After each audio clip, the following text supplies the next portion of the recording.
We have learned two different types of resistors. The first type, the simple resistor with different resistance levels, 10 ohm and 100 ohm. And the second type, which is the knob resistor. When you turn the knob, the resistance level will go up or go down. Today we are going to learn a third type of resistor, which is the photoresistor. Let's take the power module, the light, and the photoresistor. This is the photoresistor with a light drawn in on the module, and 3 cables.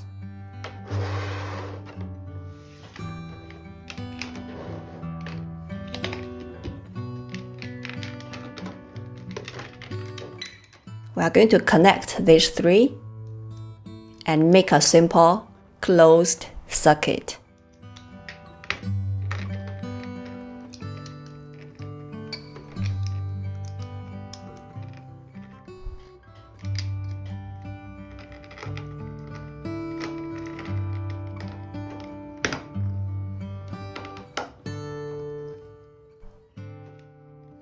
Once it's connected, you can see the light is on, but it's very dim. Okay, now let me turn off the light in the room, and you can see this light on the board is very dim, and I'm going to use a torchlight and put a torchlight on top of the photoresistor.